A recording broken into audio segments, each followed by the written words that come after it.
नमस्कार, मैं Vishwakarma CEO founder जीव ग्लोबल। चलिए आज हम बात करेंगे बिहार अनुदेशक बहाली के बारे में। बिहार में इंस्ट्रक्टर की वैकेंसी होने वाली है। इसको लेकर बहुत सारे न्यूज पेपर में इस चीजें आ रहा है, अपडेट आ रहा है बार बार। कुछ चीजें जिस पर हम लोग डिस्कस करेंगे कि क्या बिहार में अनुदेशक की बहाली अभी आने वाली है या इसमें टाइम लग सकता है।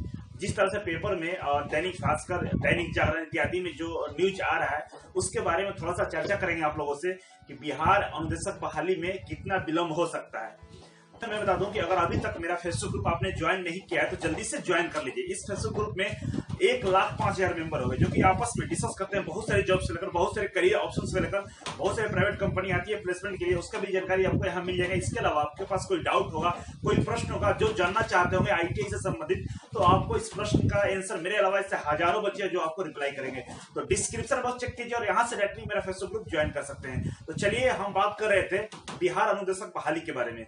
बिहार अनुदेशक बहाली के बारे में अभी तक क्या पोजीशन है, इसकी आने की संभावनाएं क्या है, क्योंकि बहुत सारे व्हाट्सएप के जरिए और फेसबुक ग्रुप के जरिए हमसे ये क्वेश्चन पूछा जा रहा है और हर एक को कमेंट करके बताना बहुत मुश्किल होता है। इसीलिए मैं सोचा कि इस पे वीडियो बना दूं, क्योंकि ये जो बहाली की प्रक्रिया है ना बहुत जल्द होने वाली थी और ये विलंब हो रहा है अभी। इसके पीछे बहुत सारे फैक्टर है। पहला, जब हम लोगों ने जानकारी लिया था, मंत्री जी से मिले थे, उस समय उन्होंने कहा था कि जनवरी तक संविदा पे वैकेंसी हम लोग ले लेंगे और इस साल 2020 में परमानेंट वैकेंसी लिया जाएगा।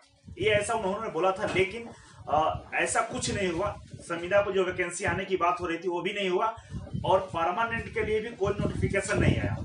लेकिन मार्च अप्रैल तक परमानेंट आने के चांसेस था, इसलिए था क्योंकि जो गेस्ट टीचर थे उन लोगों को 9 अप्रैल तक उन लोगों का जो ड्यूरेशन था खत्म हो रहा था और जो संविदा पे 219 इंस्ट्रक्टर है उनका भी सरकार ने रिपोर्ट मांगा था कि किनका रिपोर्ट क्या है। तो कहीं ना कहीं सरकार इसके तरफ कदम उठा लिया था कि परमानेंट वैकेंसी लिया जाएगा।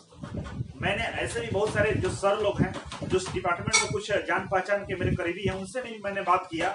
वो लोगों भी अपने स्तर पर बताए हैं कि वैकेंसी लेना मतलब अनुदेशक बहाली आना सरकार का भी मजबूरी है, क्योंकि पूरे ITI में बहुत भारी कमी है।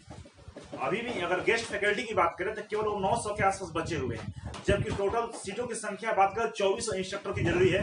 टोटल अभी फिलहाल 1200 से 1300 लोग ही ITI में काम कर रहे हैं। तो कुल मिलाकर नए ITI खुल चुके हैं, वहां पे इंस्ट्रक्टर की कमी है और प्रिंसिपल की कमी है। हर तरह के पोस्ट होता है जिसकी भारी कमी बताई जा रही है। कुछ ऐसा पोस्ट होता है जो हम गेस्ट वाले को नहीं दे सकते हैं, परमानेंट वाले भी वहां उस पोस्ट पे साइन कर सकते हैं, रह सकते हैं।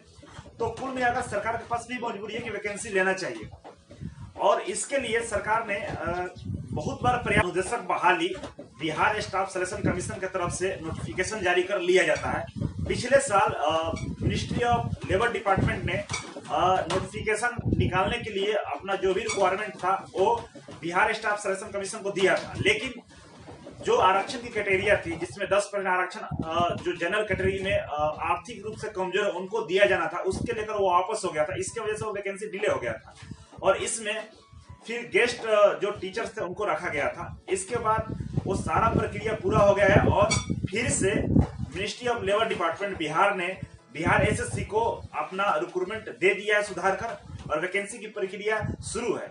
ये लॉकडाउन की वजह से नोटिफिकेशन आने में डिले हुआ है, लेकिन इस साल चुनाव के पहले तक वैकेंसी आ जाएगी, क्योंकि पिछला रिकॉर्ड भी देखा जाता है। जब 2009 में वैकेंसी आया था उसको भी डिले कर करके चुनाव का टाइम ही लिया गया था 2013 के आसपास। इस बार भी जो डिपार्टमेंटल लोग है वो यही बता रहे हैं कि हो सकता है इस बार जो वैकेंसी की प्रक्रिया है चुनाव से पहले सारे सरकार वैकेंसी देती है। बिहार भी चुनाव है, अक्टूबर में विधानसभा का चुनाव है, तो उस चुनाव से पहले हो सकता है वैकेंसी दिया जाए। लेकिन इस वैकेंसी में जितनी भी अड़चनें थी उसको पूरा कर लिया, लगभग पूरा हो गया। एक अड़चन अभी भी बाकी है। जो पहले अड़चन था उसको पहले जिक्र कर रहे थे। पहले अड़चन ये था कि जो संविदा पे इंस्ट्रक्टर थे जो 5 से 7 साल से काम कर रहे थे उनको नोटिफिकेशन में कोई प्रावधान नहीं था। इसके लेकर उन्होंने कोर्ट में चले गए थे। वो लोग सारे लोग कोर्ट में गए थे। कोर्ट का डिसीजन आया कि इन लोगों के लिए भी कुछ उसमें जगह दिया जाए, तो सरकार ने उनको 20 नंबर अलग से वेटेज देने का जुगाड़ कर दिया। इसके बाद दूसरा जो प्रॉब्लम आया था CITS को लेकर। CITS को लेकर ही प्रॉब्लम बार बार आ रहा था और कोर्ट में केस हो रहे थे, तो सरकार ने उसके लिए भी 30% वेटेज देने का मन बना लिया। मतलब नोटिफिकेशन में ये लिखा गया है कि 30% बिहार CITS होल्डर को वेटेज रहेगा, उनके मार्क्स का 30% दिया जाएगा। दो चीजें सोल्व हो गया। तीसरा जो प्रॉब्लम है जो अभी भी है गेस्ट इंस्ट्रक्टर को लेकर गेस्ट इंस्ट्रक्टर वाले बार बार सरकार पे दबाव बना रहे हैं कि मुझे भी परमानेंट वैकेंसी में कुछ वेटेज मिलना चाहिए, जबकि सरकार उन लोगों को साफ तरीके से मना कर दिया कि आपको परमानेंट में नियमित वैकेंसी में किसी भी प्रकार का कोई वेटेज नहीं दिया जाएगा। लेकिन वो लोग बार बार कोर्ट में भी जा रहे हैं। कोर्ट का भी फैसला उनके पक्ष में नहीं है। कोर्ट ने ये बस बता दिया है कि जब तक नियमित वैकेंसी नहीं होती है तब तक आप अपने पद पे बने रहेंगे, आप अनियमित के तौर पे गेस्ट इंस्ट्रक्टर के तौर पे आप काम करते रहेंगे। लेकिन उन लोगों का भी सेशन 9 अप्रैल को खत्म हो गया है और उन लोगों का जो 9 अप्रैल को खत्म हुआ, सरकार अभी तक उसको एक्सटेंड नहीं किया है। अभी इंतजार में वो लोग भी है कि क्या गेस्ट इंस्ट्रक्टर का जो ड्यूरेशन था जो आगे एक्सटेंड होगा कि नहीं होगा, इस पे संशय बना हुआ है।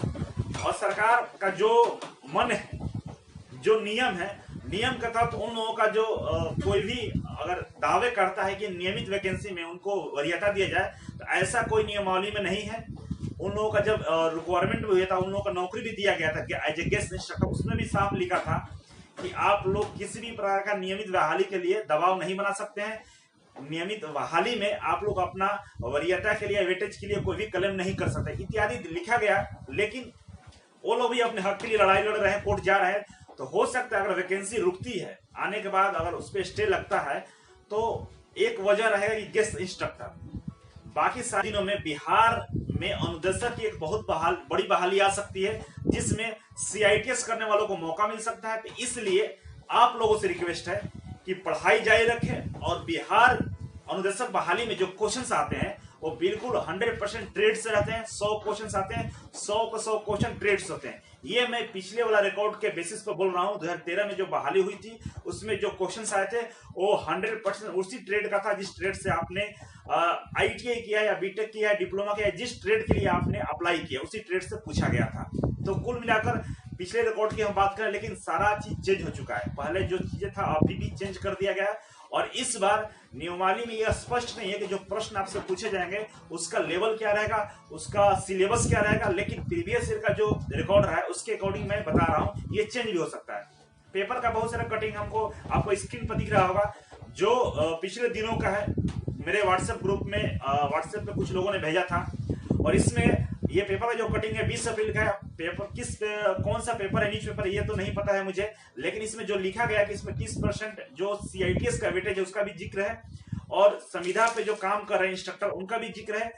ये सारे जिक्र इसमें किया गया है और सारा डिफिकल्टी था, जो कठिनाइयां थी वो दूर कर लिया गया है। तो आने वाले दिनों में हम लोगों का इंतजार खत्म हो सकता है। बिहार अनुदेशक बहाली आ सकती है और ये कब आएगी ये नहीं बता सकते, लेकिन अक्टूबर के पहले आने के चांसेस है।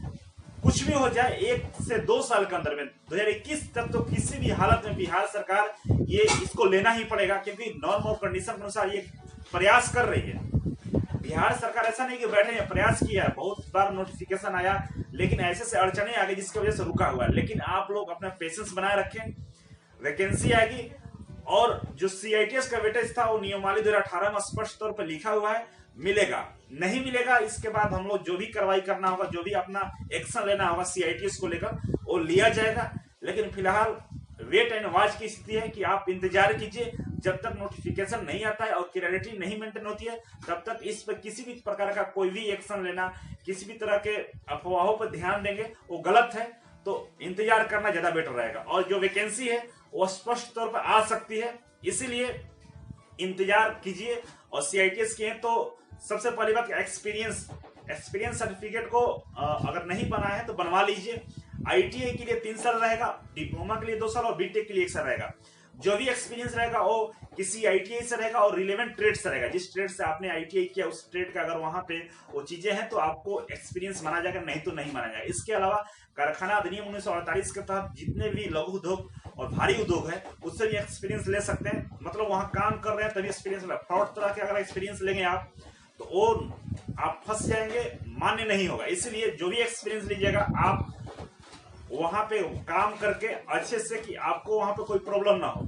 नहीं तो नियमित बहाली में अगर एक्सपीरियंस किसी तरह से फ्रॉड तरीके से लिए होंगे तो वो फंस सकते हैं आप। तो थोड़ा ध्यान देने वाली बात है कि अपना डॉक्यूमेंट्स को रेडी रखिए, अपने क्वालिफिकेशन एक्सपीरियंस को कंप्लीट कर लीजिए और तैयारी में लगे रहिए।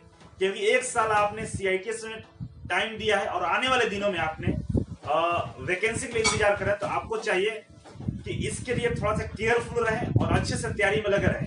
1 से 2 साल के अंदर में आपको हो सकता है जॉब मिल जाए। इसीलिए जरूरी है कि आप इसके लिए पूरी तरह से तैयार हो जाइए। तो ये मैं बताना चाहता हूँ लास्ट में, अगर आपका मित्र या आप अभी CITS कर रहे हैं तो ट्रेनिंग मेथोलॉजी नाम का एक सब्जेक्ट होता है जिसका ऑनलाइन प्रैक्टिस सेट मेरे पास अवेलेबल है।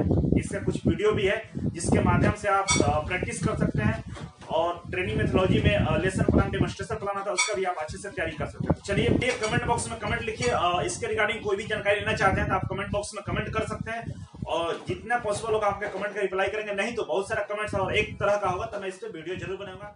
चलिए आज के लिए बस इतना था। Thank you so much. फिर मिलते हैं आपसे एक नए वीडियो और एक नई जानकारी के साथ। तब तक के लिए नमस्कार।